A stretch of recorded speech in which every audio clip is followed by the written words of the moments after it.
कौन बनेगा नेता। नगर निगम के चुनाव पास आने वाले थे। पूरे कानपुर शहर में टिकट को लेकर मारामारी शुरू थी, लेकिन सबसे ज्यादा चर्चा में वार्ड नंबर 40 की सीट थी। वो इसलिए क्योंकि इस बार वहां की सीट महिला के लिए आरक्षित थी। अब सवाल ये था कि चुनाव लड़ेगा कौन।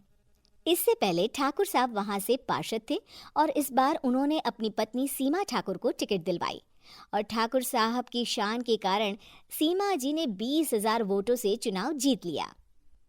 अरे बधाई हो सीमा भाभी, अब तो आप वार्ड की पार्षद बन गई हैं।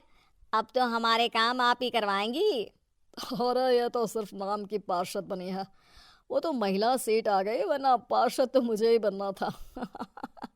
अब भले ही चेहरा इसका होगा, लेकिन पावर तो मेरी ही होगी। अरे वाह भाई साहब, क्या दिमाग लगाया है आपने भी। आइए आप लोग, खाना लगा दिया है सबके लिए। सीमा जी पार्षद बन चुकी थीं, फिर भी उनकी एक ना चलती। सारे काम ठाकुर साहब खुद ही संभाल लेते और जहां जरूरत पड़ती वहां सीमा जी का अंगूठा लगवा लेते।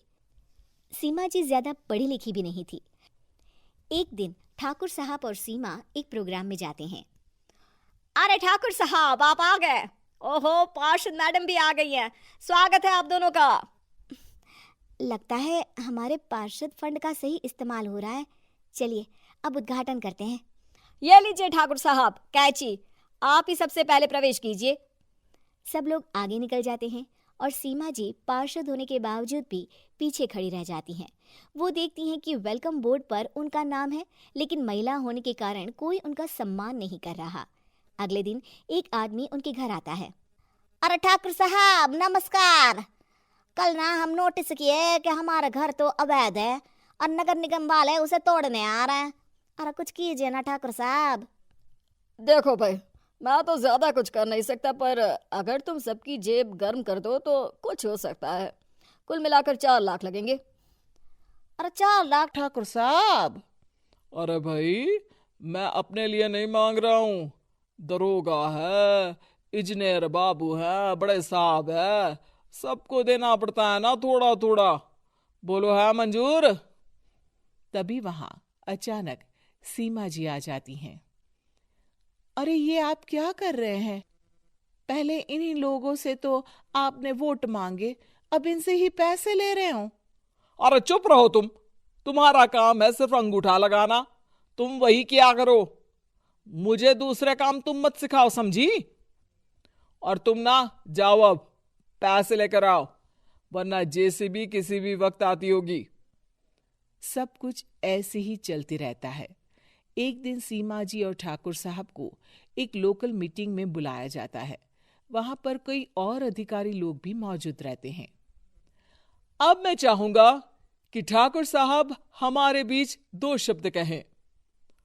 मेरे प्यारे भाइयों और बहनों, आज मेरा सौभाग्य है कि मैं आप सबकी सेवा दिन रात कर पा रहा हूं।